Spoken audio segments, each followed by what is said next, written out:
Well, I know some of you have been going up and down the shortwave bands looking for the hour of the time earlier tonight. Well, we're here, and I'm William Cooper. About a little over a month ago, I received a call from Craig Smith to tell me that WHRI in South Bend, Indiana, was interested in broadcasting my program on their radio station, WHRI in South Bend, Indiana, and but WHRI in Hawaii. And so we checked the frequencies, and they didn't sound too good at that time, to tell you the truth, and we relayed that to the management at WHRI. And they pursued me, ladies and gentlemen, pursued me, wouldn't let me rest, kept calling, wanted to get me on the air. So we talked, and we listened to some more frequencies at different times, had other people listen around the country. And then Craig Smith received a call from Joseph Brazier, who told Craig that he'd do anything to get me on the air. So we got on the phone and made a deal with him. One of the stipulations of the deal was that they would not censure in any way any of the content of my broadcast whatsoever. And we signed a contract for a 3-month trial period, after which time, if either one of the parties were not satisfied, we would terminate the contract and everybody would be happy. Well, folks, World Harvest Radio, WHRI in South Bend, Indiana, listened to 4 episodes of The Hour of the Time and got scared. Scared them to death. And they have canceled us on 7.315, 9.930, and on Galaxy 4, Channel 15, and all the different times that we were broadcasting. So, we're back on WWCR, the old stalwart defenders of the freedom of speech. George and I have our differences once in a while. But George, let me tell you something about George. He is not afraid. And as you know, neither am I. WHRI missed out in a once-in-a-lifetime opportunity to air the best radio broadcast in the world on their station. Folks, we are the most popular, most listened to shortwave broadcast in the world, bar none. They missed an opportunity to help us make history by broadcasting the truth to the American people and the rest of the world, and they got scared.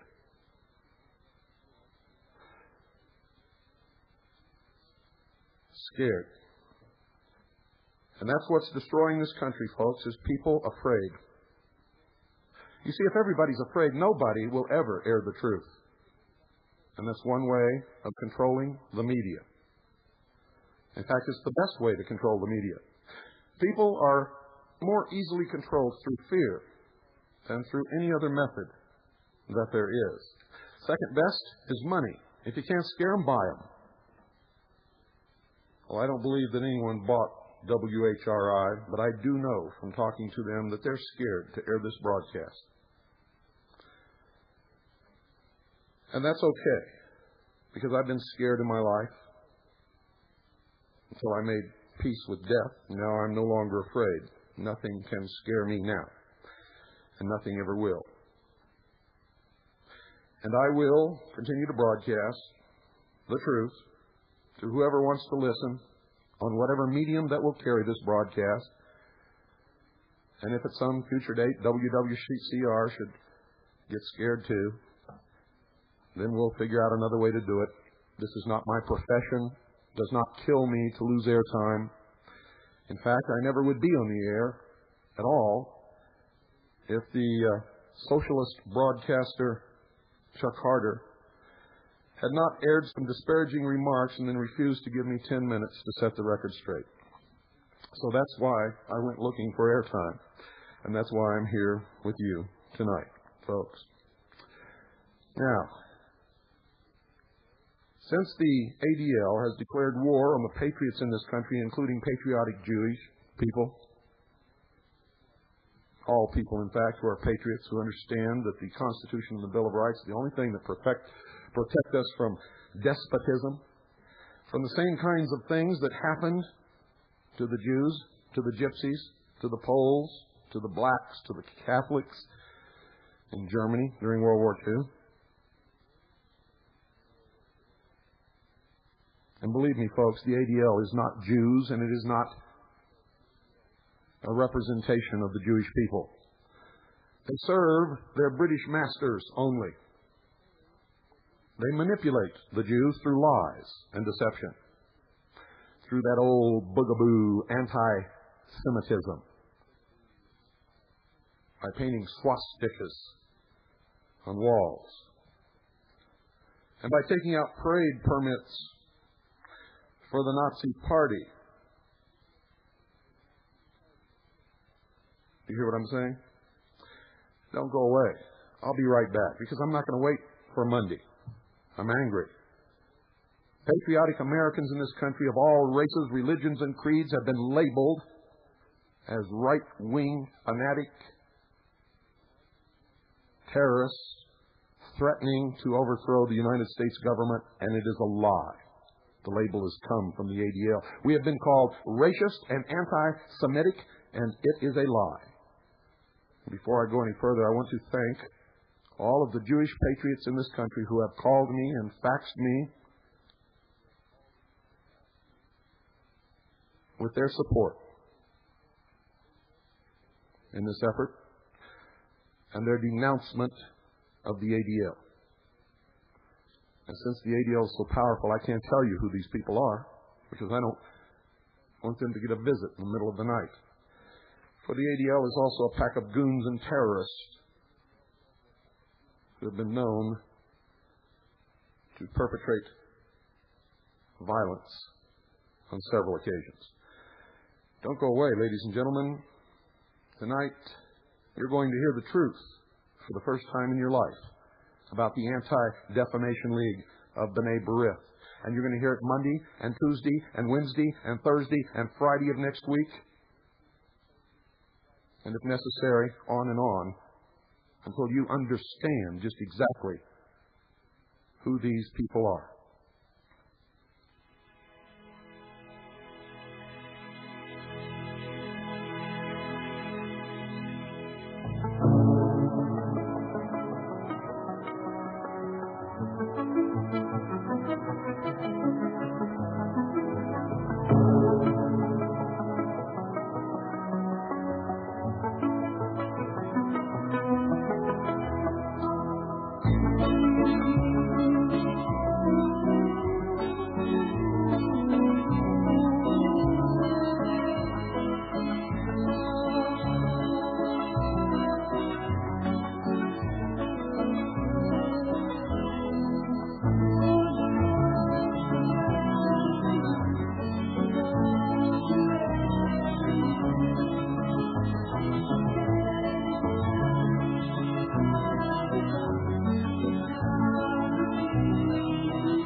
What is the ADL? The Anti-Defamation League of Bnai Brith proclaims itself to be a non-profit corporation designed to eliminate defamation of Jews and other religious and ethnic groups, to advance proper understanding among all peoples, and to preserve and translate into greater effectiveness the principles of freedom, equality, and democracy. This statement is taken directly from the bylaws of the ADL of Bnai Brith as amended by the National Commission, June 1982. And nothing, dear listeners, could be further from the truth.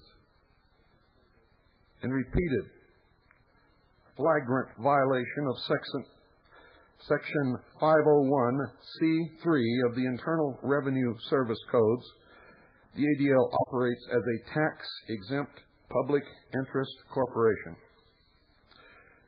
While in reality, ladies and gentlemen, it engages in a wide range of activities that are inherently criminal in nature, including interference in the judicial and law enforcement process, support for domestic and international terrorist organizations, instigation of hate crimes, espionage, support for suspected international narcotics traffickers, unregistered political activities, and covert activities on behalf of both hostile foreign governments and United States government agencies generally linked to the international social democracy. It is a matter of historical record that before, during, and immediately after World War II, the Anti-Defamation League functioned as a covert action arm of the British Special Operations Executive under its North American chief, Sir William Stevenson, in close liaison with the Federal Bureau of Investigation's Division 5, the division that I have named as being implicated in the assassination of John F. Kennedy.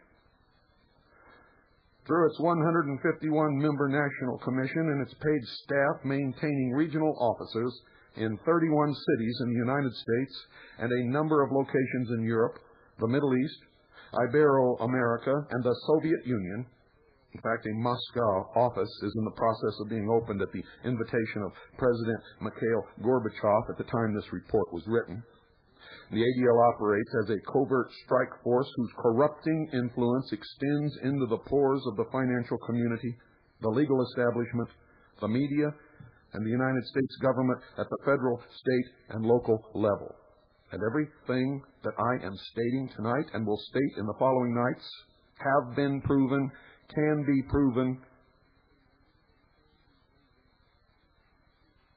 and is a matter of fact, and most of it is in the public record. Above all else, ladies and gentlemen, the ADL is a public relations front for that branch of American organized crime founded by Meyer Lansky during the early decades of this century under the patronage and sponsorship of leading Anglo-American financial interests. American Defamation League officials, for this reason, were reportedly deeply dismayed when a man by the name of Lyndon LaRouche dubbed the ADL the American drug lobby. More recently, the ADL has moved to deepen its ties to the Soviet foreign intelligence services operating in the West and in the newly liberated nations of Central Europe. The ADL, folks, according to its bylaws, is run by a national commission which currently consists of 151 members. It is chaired by a national chairman, currently Abe Foxman. The National Commission formally meets once each year.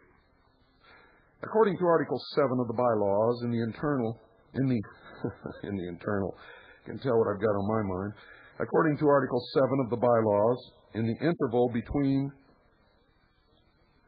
the National Commission annual meetings, the ADL's National Executive Committee acts for it. The NEC is composed of a chairman, a senior rabbi at Temple Emmanuel in New York City, and vice chairman. The elected officers of the National Committee, the president, executive vice president, and honorary past presidents of Bnai Brith, together with their counterparts from Bnai Brith women, the appointed chairman of all of the ADL standing committees, and the president of the ADL Foundation, together with 15 additional members of the National Committee who are elected by it. The ADL is formally affiliated with Bnai Brith, which is the Jewish arm of the southern jurisdiction of the Scottish Rite of Freemasonry. However, this link is principally maintained through the Bnai Brith's representation on ADL's National Commission. Unlike its parent organization, the Bnai Brith, the ADL is not a membership organization. In other words, you cannot join the ADL, as many Jewish people erroneously believe. You cannot join the ADL.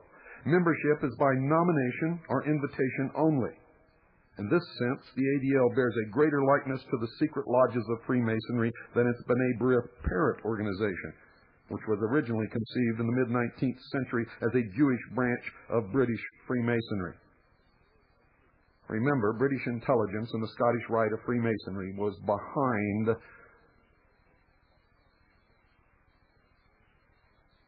the Civil War. You see, it was okay for the states to secede from the Union, but it was not okay to fire upon a United States fort. The current president of Bnai Brith is Seymour D. Reich, a long-standing activist and officer of the ADL prior to his election to head Bnai Brith. And that's not correct, folks. I'm reading from a report. It is now Abe Foxman. Of the current 151 active National Commission members, a smaller core group directs the overall activities of the ADL's staff through participation in standing committees of the National Committee.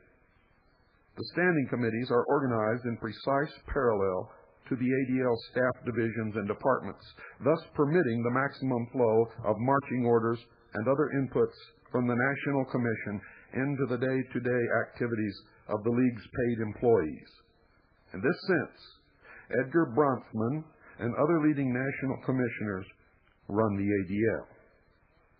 Standing committee chairmen of the ADL, who together with their committee members are appointed by the national chairman, include Howard P. Berkowitz, Planning, Donald R. Mintz, Civil Rights, Michael Nachman, Community Services, Sherwin Newer, Budget, Melvin I. Saulberg, Communications, Michael E. Schultz, Administration, Joel Sprayrigan and Lucille Cantor, International Affairs, David H. Strassler, Intergroup Relations, Robert G. Sugarman, Leadership, and William Veteran Development. These committees, ladies and gentlemen, correspond to the divisions of the ADL's full-time staff, and the divisions include the following. Administration. Concerned with the ADL's internal affairs, it is directed, or was directed, by Philip Seamus, who had previously been controller for the American Jewish Committee.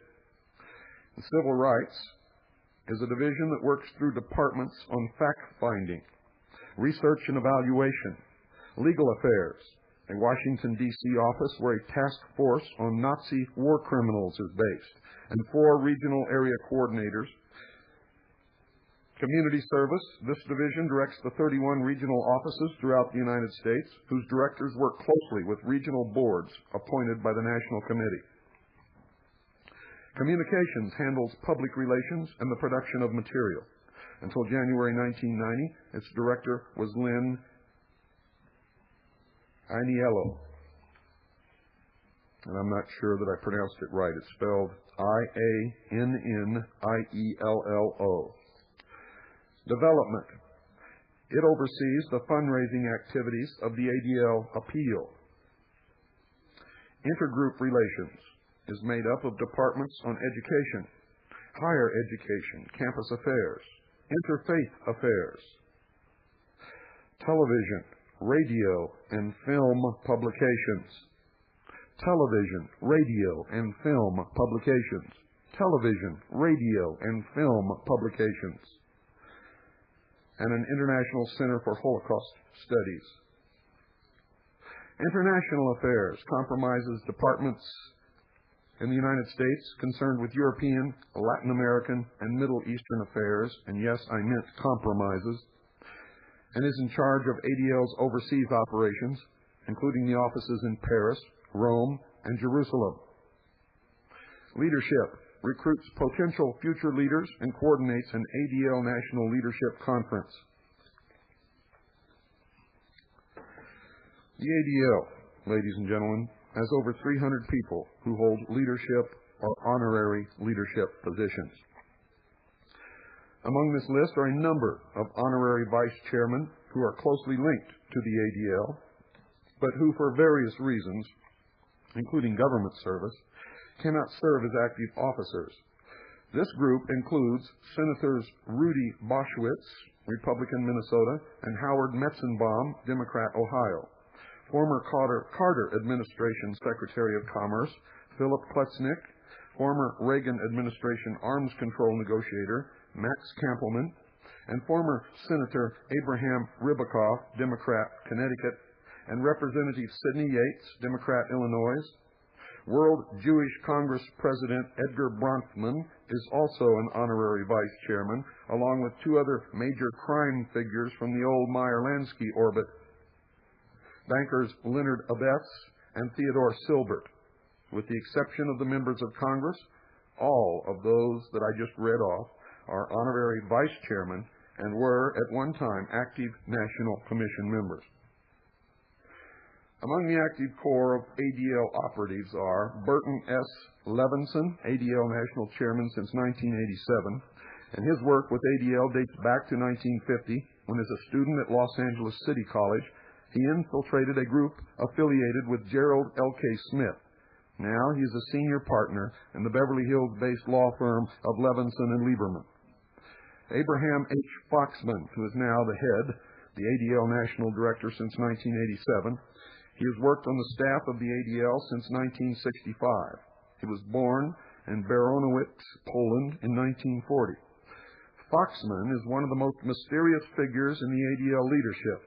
United States intelligence sources and even some top-ranking ADL members reportedly suspect Foxman may be a Soviet illegal, a long-term penetration agent operating without any links to the official Soviet diplomatic corps. Arnold Forster was Associate Director of the ADL under Ben Epstein since 1946 and is now a member of the National Committee and ADL General Counsel. He has been of counsel with the New York law firm of Shea and Gould, a firm intimately tied to the late mob lawyer Roy Cohn. Kenneth J. Balekin, this former ADL National Chairman from 1982 to 1986, is today an honorary chairman and National Committee member, as well as president of the ADL Foundation. Theodore H. Silbert, an honorary vice chairman. He works with Edgar Bronfman and the lucrative Greater New York Appeal for the ADL. Silbert is chairman of the Sterling National Bank. Burton M. Joseph, ADL National Chairman from 1976 to 1978, is today an honorary chairman. His family runs the Minnesota-based agricultural products firm I.S. Joseph.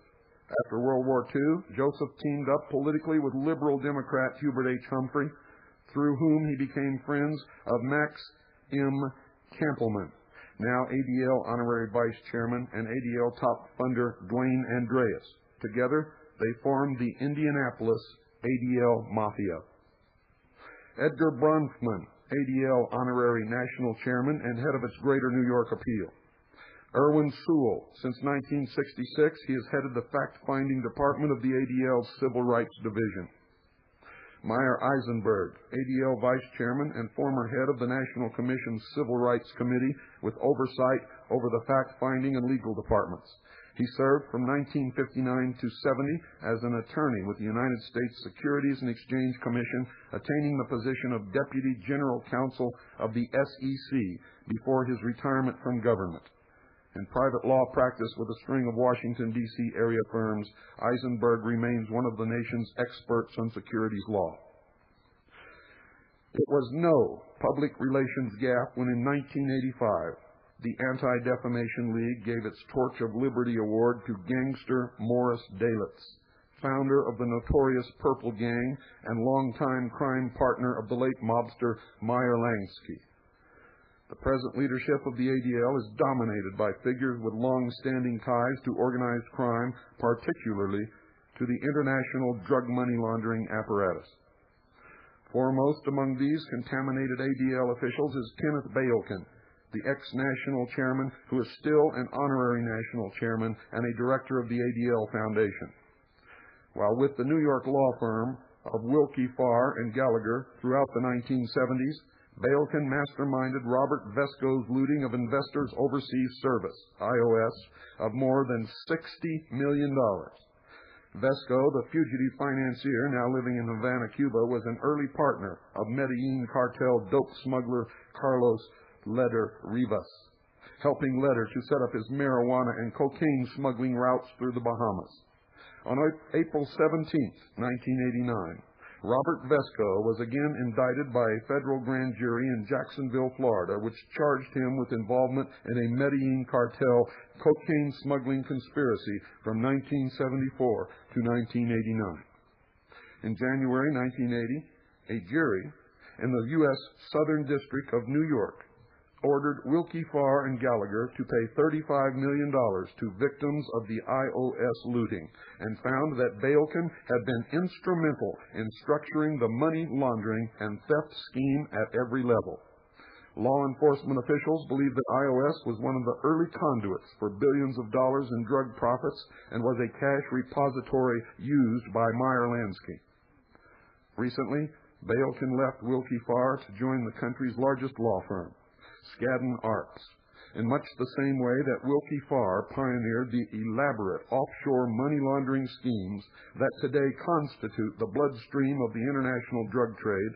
Skadden Arps pioneered the junk bond and leveraged buyout schemes through which billions of dollars in dubious offshore money have been repatriated through hostile corporate takeovers and asset stripping of America's industrial sector. Two of Skadden Arps' most notorious clients are Drexel Burnham's Michael Milton and Ivan Boesky, both of whom, not coincidentally, have been ADL contributors. Another ADL national chairman, Burton Joseph, played a pivotal role in the Robert Vesco takeover and looting of IOS by putting Vesco into contact with his protege, financier Meshulam Riklis of the Rapid American Corporation. Riklis, according to court records, purchased a controlling block of IOS stock as a surrogate for Vesco. Riklis was later linked to Bailkin. Edgar Bronfman, Henry Kissinger, and other Anti-Defamation League figures in a real estate scandal involving the illegal purchase of large tracts in the Israeli-occupied territories and Christian and Muslim sections of Jerusalem. During Bailkin's tenure at Wilkie Farr, the firm also handled pro bono legal work for the Anti-Defamation League and represented major Anti-Defamation League donor and suspected crime figure Edmund Safra. Bailkin represented Safra in the Syrian bankers' takeover of American Express, a transaction that ended years later in a fiasco with American Express officials accusing Safra of money laundering. On January 3, 1989, officials of the United States Customs Service and the United States Drug Enforcement Administration in Bern, Switzerland, identified Edmund Safra as a major figure in an international drug money laundering scheme involving the Shakarki Trading Company. The government reports identified Safra as a lifetime friend and business associate of Mohammed Shakarki, and identified numbered accounts at Safra's New York City Republic National Bank as pass-through accounts for drug profits from Syrian, Lebanese, Bulgarian, and Colombian trafficking organizations. Now, according to aides to Safra, he arranged that the ADL receive $1 million from money he won in a lawsuit in 1989. There is one financial institution that is more closely linked to the ADL than any other: Sterling National Bank of New York City. On January 29, 1982, Italian authorities filed civil suit against Sterling National Bank and other U.S. financial institutions on behalf of depositors in Banca Privata Italiana, charging that $27 million had been looted. Don't go away, folks. We'll be right back.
Ladies and gentlemen, the hour of the time is brought to you by Swiss America Trading. They specialize in non-confiscatable, non-reportable, hard assets. The type of assets that you're going to need when the plug gets pulled here to bring about the New World Order. You see, they have to have a redistribution of wealth. They have to get rid of the bourgeoisie, the middle class, and that's you, and that's me. They have to have, in the end, just two classes of society, the rulers and the ruled. And, of course, everybody will be led to believe that everybody is the same, that there are no classes, and that socialism really works, when, in fact, it's one of the greatest scams in the history of the world. Only precious metals in its various forms are going to help you during these trying times. Call 1-800-289-2646 and do it right now, folks. That's 1-800-289-2646. Tell them that you want to find out how to survive what's coming. Ask for their recommendations. If you already have something in mind, tell them what it is. They'll do everything they can to help you achieve your goal. 1-800-289-2646. That's 1-800-289-2646. You'll be glad that you did.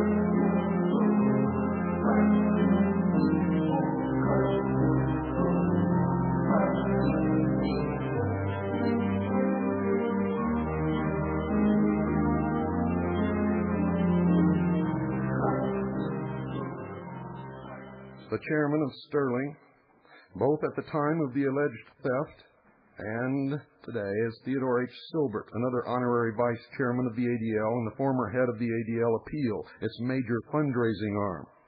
Law enforcement sources have identified Sterling National as a mob front since its founding in 1929 by Meyer Lansky. Associate Frank Erickson.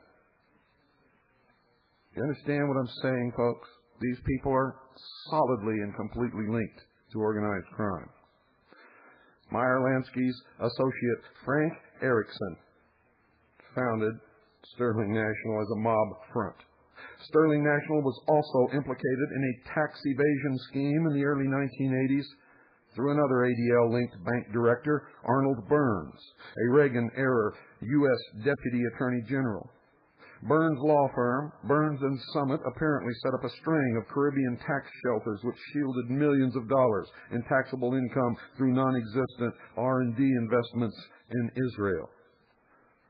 Former Reagan official, Ambassador to Italy Maxwell Robb, is another long-standing Sterling National Director. Robb was a one-time business partner of Meyer Lansky in the International Airport Hotel Corporation. Yet another mob-linked banker who sits on the ADL's National Commission and is listed in the League's most recent purpose and program as an honorary vice chairman is Leonard Abbess of the City National Bank of Miami. In 1981, Abbess bought Colombian cartel money launderer Alberto Duque into the bank's board, where he remained until he was jailed on money laundering charges in 1986. The following year, Donald Beasley was named City National's chairman. Beasley was the former director of the Nugan Hand Bank, believed to have been a major laundering conduit for Southeast Asian heroin proceeds as well as black funds derived from the illicit arms trafficking of Theodore G. Shackley and other former top Central Intelligence Agency officials later implicated in the Iran-Contra scandal, and I wrote about the Nugan Hand Bank in my book 5 years ago. A listing of ADL financial contributors and award recipients over the recent decades reads like a who's who of the Meyer-Lansky International Crime Syndicate. Longtime Lansky cronies such as Victor Posner, Hollywood attorney Sidney Korshak, and Mo Dalitz all appear as ADL patrons. The same pattern holds true at the regional levels of the ADL. For example, Phil Baskin, a Pittsburgh attorney and Democratic Party fixer known to be the chief operator of the ADL in western Pennsylvania, was forced to resign as the senior partner in his law firm after being implicated in an effort to deliver a major airport construction contract to a top figure in the New York City Gambino family, Nicky Sands. Further south, Paul Lipkin, the chairman of the Virginia Regional Board of the ADL, was for decades the personal attorney for Arthur Bootsy Goldstein, the biggest pornography distributor in Norfolk. Goldstein was arrested 85 times and served 3 jail terms for crimes including selling glue to minors and peddling sex paraphernalia. No discussion of the ADL's ties to organized crime and the drug apparatus would be complete without reference to Edgar Bronfman, ADL honorary vice chairman and chief of its New York appeal. Today, touted as a leading international businessman, philanthropist, and the chairman of the prestigious World Jewish Congress, Bronfman has been unable to erase the taint left by the fact that his entire family fortune, Seagram's Corporation, its majority share in E.I. DuPont, de Nemours Company, etc., derived from his father's Prohibition-era bootlegging activities. Known at the time as the Bronfman Gang, the Canadian Bronfmans were the main illegal suppliers to America's crime syndicate known as Murder Incorporated. By no later than 1920, when Edgar's father, Sam Bronfman, and Arnold Rothstein, agent Jacob Katzenberg, were dispatched to Hong Kong to arrange opium supplies, the bootlegging routes were also utilized for the smuggling and retail distribution of illegal drugs. To this day, elements of the Bronfman family remain tied to the gutter levels of organized crime, while Edgar and his brother and cousins have managed to wrap themselves in a somewhat ragged cloak of respectability. Edgar's nephew, Mitchell Bronfman, was named in a 1972 Montreal Crime Commission report as an intimate of local crime boss Willie O'Brant. Their relationship extends into illegal activities in which they have mutually or jointly indulged, the special kinds of favors they did for each other, and the resulting advantages of each in the fields of loan sharking, gambling, illegal betting, securities, tax evasion, and corruption. Taken directly from a book entitled The Bronfman Dynasty by Peter C. Newman. O'Brant and another Mitchell Bronfman crime partner, Sidney Rosen, were both jailed in the mid-1970s for drug money laundering and related crimes. When in 1978 the links of the Bronfman family to organized crime were published in the book-length study of the international illegal drug trade entitled Dope Incorporated, I advise all of you, everyone listening, purchase the book entitled Dope Incorporated. That is, Dope Incorporated. This book was commissioned by the LaRouche organization, and the research was done by the Executive Intelligence Review. The Citizens Agency for Joint Intelligence and the Intelligence Service have duplicated the research long ago. You remember, folks, we did a 5-part series on the ADL already once before. Bronfman, according to Quebec police sources, ordered his attorneys to prepare a multi-million-dollar libel suit, but after careful deliberation, the attorneys strongly argued against such an action. Instead, Bronfman reportedly poured large amounts of money into the Anti-Defamation League. Almost immediately, the Anti-Defamation League began a shrill publicity and dirty tricks campaign slandering LaRouche as an anti-Semite and demanding his elimination. They eventually framed him and sent him to jail. He is free now. He has been released. He has documented his frame-up. The facts say that Lyndon LaRouche, no matter what you think of his politics, was innocent. He was put away because he did what I'm doing tonight. He told the truth about the ADL. In its March, April 1990 edition, the West German magazine, Semite, Semite, as self-described as the independent Jewish magazine, published a blistering expose of ADL honorary vice chairman Edgar Bronfman's dealing with the now toppled regime of East German communist dictator Erich Honecker. The article by Jacob Dachauer, entitled, quote, "A Whiskey for the Holocaust," end quote, documents how Bronfman used his post as president of the World Jewish Congress to make deals with the Honecker regime on behalf of his Seagram's liquor empire, and it's accompanied by a picture of Bronfman receiving the highest state medal of People's Friendship in Gold from Honecker in October of 1988.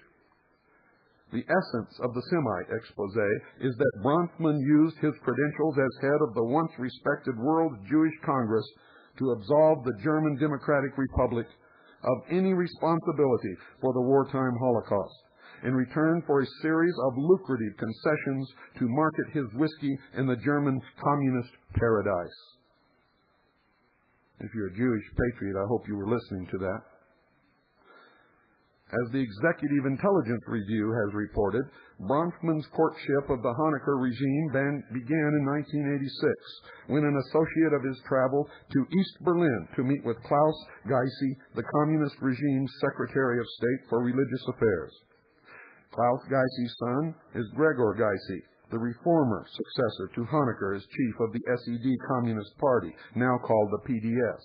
In subsequent trips, Bronfman met with Honecker and SED Central Committee member Herman Axen. During one visit in 1988, Bronfman pledged that he would personally arrange a state visit to Washington, D.C. by Honecker by 1990 at the latest. Subsequent events, of course, made that impossible.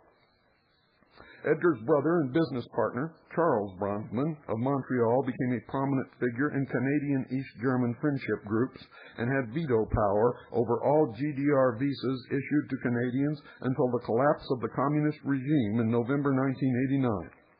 These extensive GDR links have led some intelligence analysts to conclude that Edgar and Charles Bronfman have especially close ties to General Marcus Wolf, the head of the East German, and I can't even pronounce it, but it's called Stasi. Stasi. That's the East German Intelligence Service, and also to a leading protege of the late KGB and Soviet Communist Party boss, Yuri Andropov. Edgar Bronfman enjoys equally close ties to the regime in Moscow, and those links have grown even firmer since the accession to power of Mikhail Gorbachev in 1985. According to sources familiar with Bronfman's Russian links, the Canadian whiskey baron has been a long-time associate of Alexander Yakovlev, the former, excuse me folks, I still have a little flu here.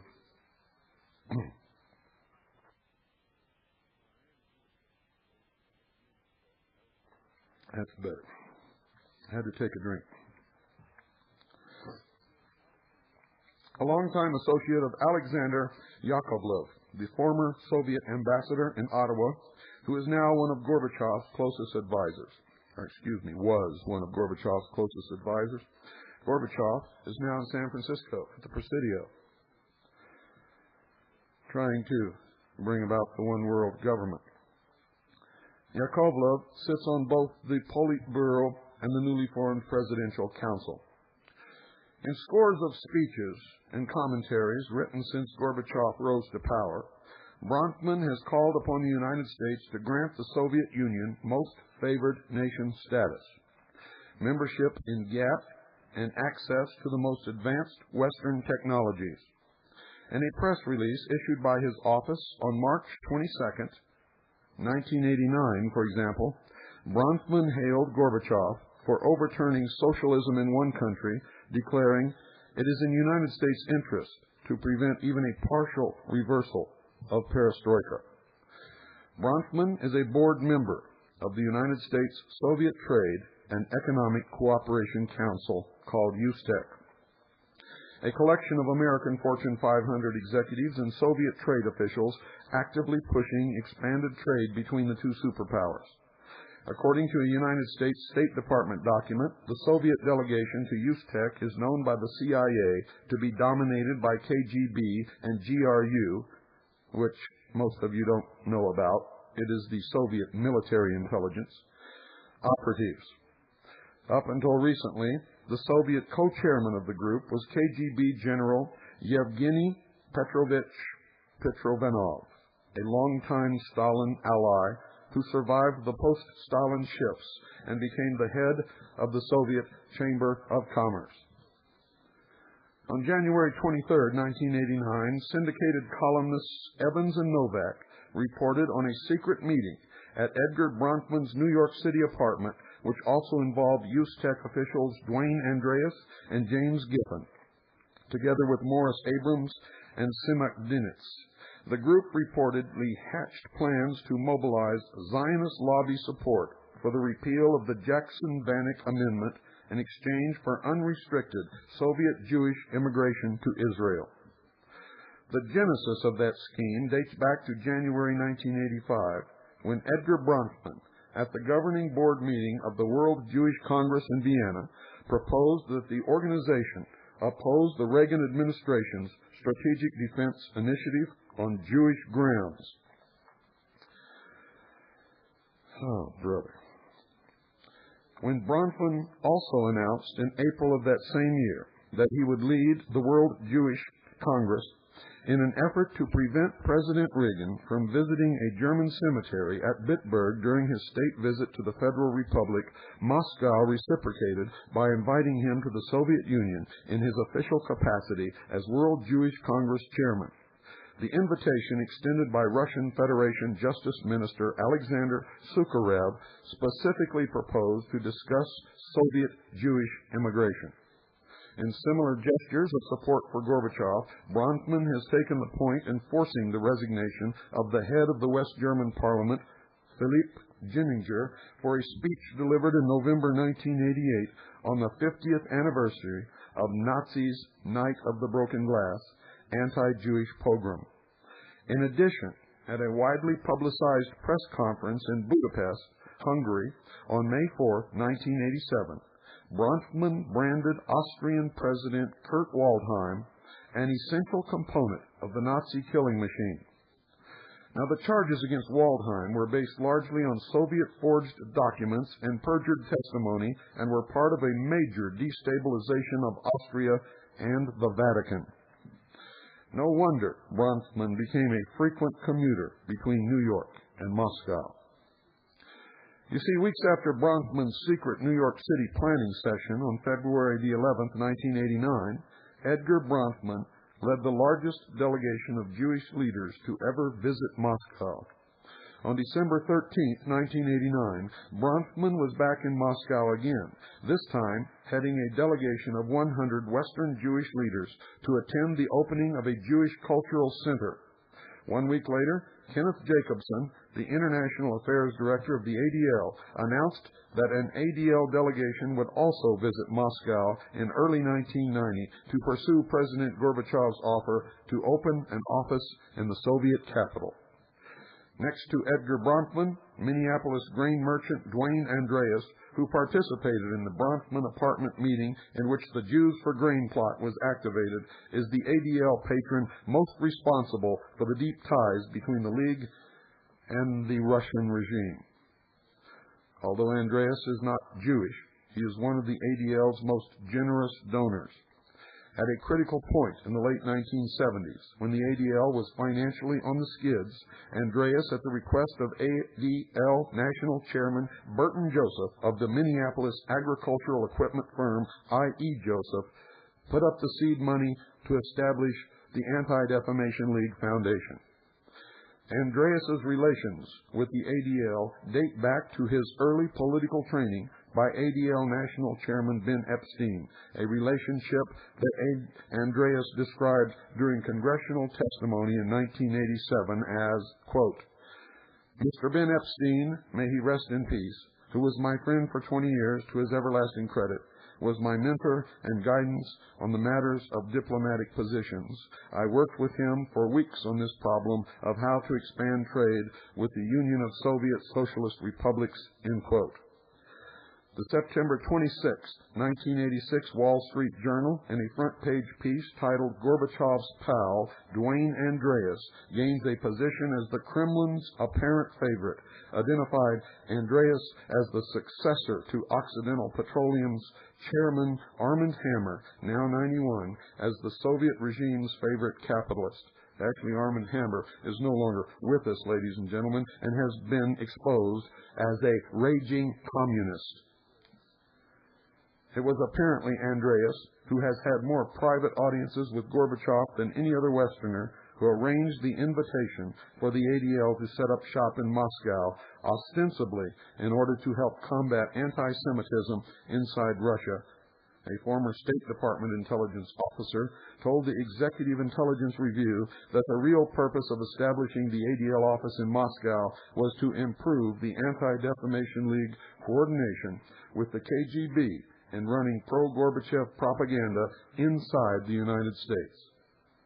Another feature of the ADL's current Go East push is the effort by Bronfman and others to move in on the lucrative new markets in the liberated nations of Central Europe on behalf of organized crime. For instance, the Canadian real estate billionaires, the Reichman brothers, represented by the ADL-linked law firm of Shea Gould and the ADL-linked investment house of Bear Stearns, are part of a new investment consortium seeking to establish a major financial hub in Budapest with the blessings of both Gorbachev regime and the United States State Department. ADL links to the Bolshevik regime and its intelligence services date back literally decades. Even during World War II, when the Soviet Union and the United States were allied against the Nazis, certain ADL officials were kept on United States military intelligence watch lists as suspected Soviet agents.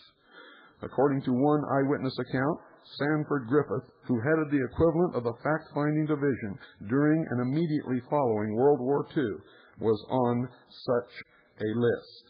And if you'll remember, the ADL was caught spying not too long ago on American citizens, American groups, and even Jews. The April 5, 1955 issue of Headlines and What's Behind Them catalogs a controversial instance in which the ADL provided cover for a known Soviet intelligence agent. The Soviet agent in question, Vladimir Stepankowski, that's Vladimir Stepankowski, had been deported from France and Switzerland in the mid-1930s after having been identified as the head of the Bolshevik Information Bureau, only to migrate to the United States and immediately go to work for the Anti-Defamation League's Mitchell Solomon. Through Solomon's ties to United States Army Lieutenant Colonel Eugene Prince, an intelligence officer in charge of immigration background checks, Stepankowski was able to penetrate American wartime intelligence operations. In 1954, he was identified by Elizabeth Bentley as a member of a Soviet spy ring. However, he was saved from prosecution through the intervention of his Anti-Defamation League case officer, Mitchell Solomon.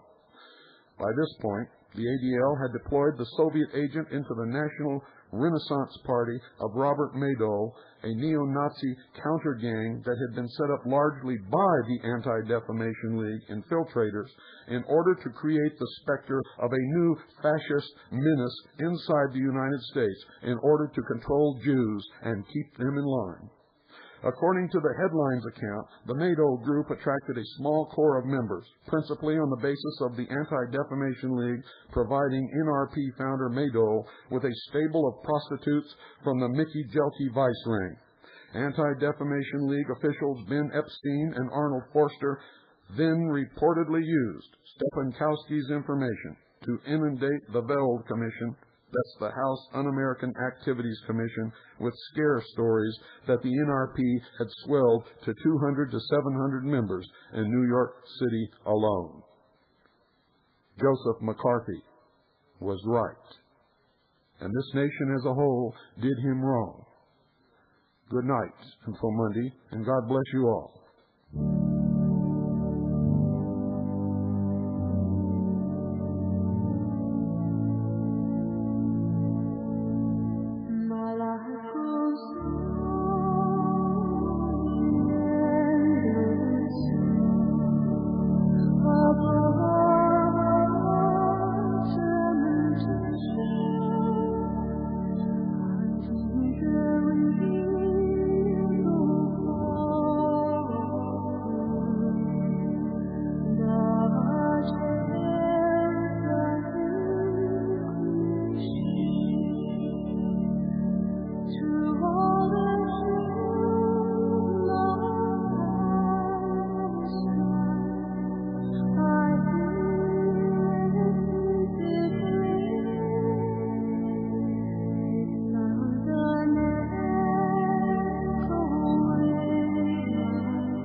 I am an American patriot, and I am proud of it. I have sworn to protect and defend the Constitution of the United States of America against all enemies, foreign or domestic, and I fully intend to fulfill that oath. How about you?